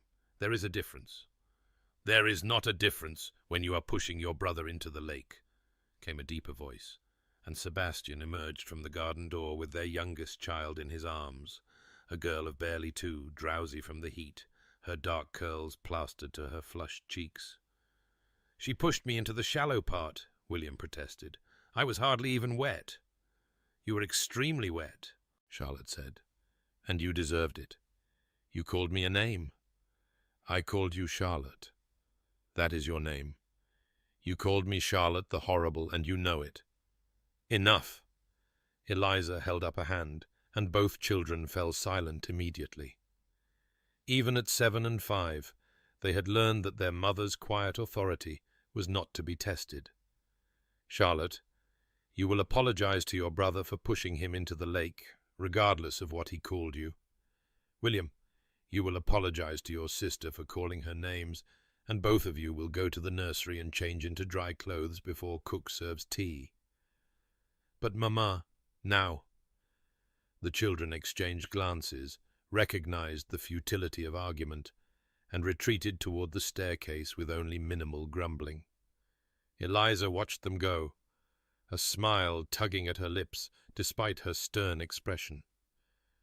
"Charlotte the Horrible," Sebastian murmured, shifting their youngest daughter to his other arm. "I wonder where she gets that imperious streak." "I have absolutely no idea," Eliza replied innocently. "Certainly not from her father, who once cleared an entire ballroom because he did not receive the answer he wanted. That was different." "How?" "I was trying to court you. Charlotte is merely terrorizing her brother for sport."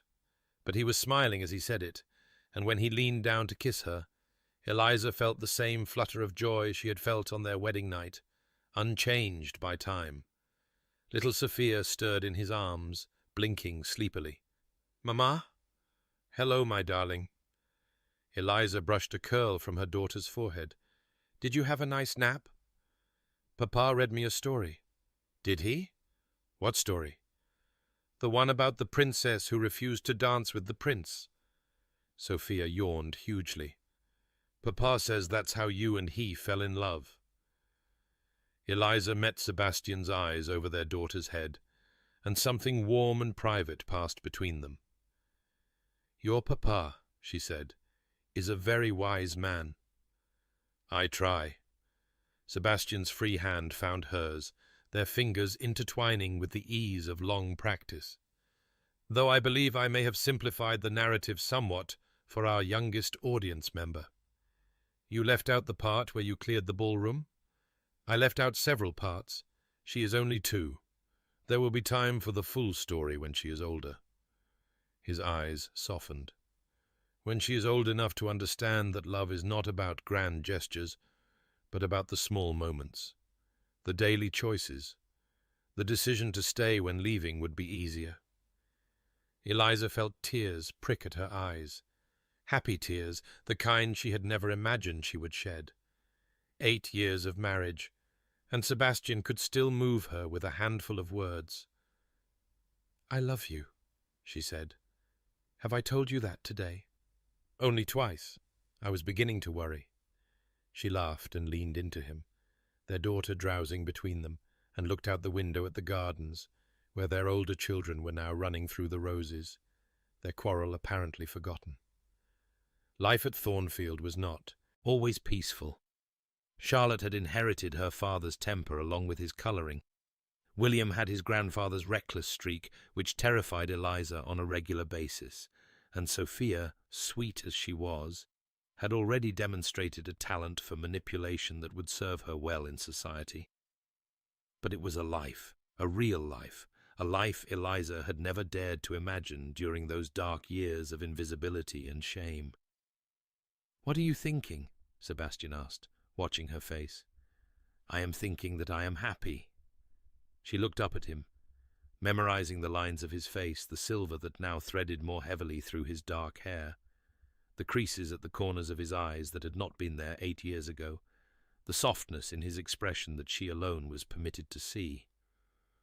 "I am thinking that I spent so many years believing I did not deserve happiness, that it was something that happened to other people, not to me, and now I have more of it than I know what to do with. You deserve every moment of it." He kissed her forehead gently. "And more besides." "So do you." "I know." A hint of his old arrogance flickered in his smile. "I am the Duke of Thornfield. I deserve everything. And so humble about it. Humility is overrated." But his eyes were warm with laughter, and when he kissed her again, Eliza felt the years fall away until they were once more 2 people on a staircase at dawn, learning to believe in something neither of them had ever expected to find. That evening, after the children were in bed and the house had settled into its quiet nighttime rhythms, Eliza found Sebastian in the portrait gallery. She had known she would find him here. It was where he came when he wanted to think, when the weight of the past pressed too heavily against him. The gallery had changed over the years, no longer a cold, forbidding space filled with stern-faced ancestors, but something warmer, more personal. He stood before the portrait of his mother, as he often did. But tonight, his attention was not on the painted image of the woman who had died giving him life. It was on the portrait beside it, the one he had commissioned 3 years ago, after Sophia's birth. Eliza and the children, captured in oils and light. Charlotte standing tall and proud, her hand resting on William's shoulder. William looking slightly rumpled as he always did, but happy. And Eliza herself, seated with infant Sophia in her arms, her green eyes bright, her expression full of a joy that the artist had somehow managed to capture perfectly. "I used to hate this gallery," Sebastian said without turning around. "All these portraits of people who came before me, watching and judging, reminding me of everything I could never be." Eliza moved to stand beside him, slipping her hand into his. "And now? Now I understand what they represent." He turned to look at her, and in his eyes she saw the man he had become. Not cold, not closed off, not armored against the world, but open and vulnerable and utterly unafraid. A legacy, a lineage, A story that did not end with any of them, but continues through all of us, through our children, through whatever children they may one day have. That is a long way to think ahead. I am a duke. Thinking ahead is my profession. But his smile was gentle as he drew her closer. I used to believe that love was weakness, that caring for someone gave them power over you. My father taught me that lesson every day of my childhood, and I believed him because I had no evidence to the contrary. And now? Now I know he was wrong. His hand came up to cup her face, his thumb tracing the line of her cheekbone. Love is not weakness. It is strength. The strength to be vulnerable. The strength to risk everything for someone else's happiness. The strength to keep choosing, every day, to stay. Eliza leaned into his touch, closing her eyes. You have become quite the philosopher in your old age, Your Grace. I have had an excellent teacher.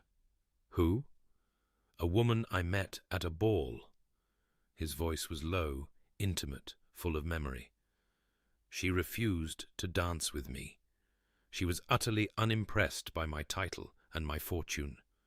She saw through every wall I had ever built and loved what she found beneath. She sounds remarkable. She is. He kissed her softly. She is the most remarkable person I have ever known. And every day I wake up grateful that I was arrogant enough to clear that ballroom, because otherwise I might never have known her. Eliza opened her eyes, looking up at the man she loved, her husband, the father of her children, the partner who had walked beside her through 8 years of joy and challenge and growth. "Dance with me," she said. He raised an eyebrow. "Here? Now?" "Why not? There is no music, but we have never needed music." She stepped back, holding out her hand in a mirror of that night so long ago. "Dance with me, Sebastian."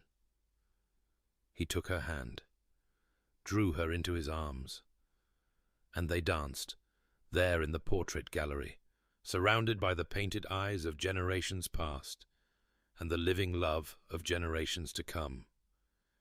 They danced without music, without witnesses, without anything but each other, and the moonlight spilling through the tall windows. "I love you," Eliza whispered against his chest. "I have loved you since the moment you asked me why I refused you, and I will love you until my last breath." "And I love you."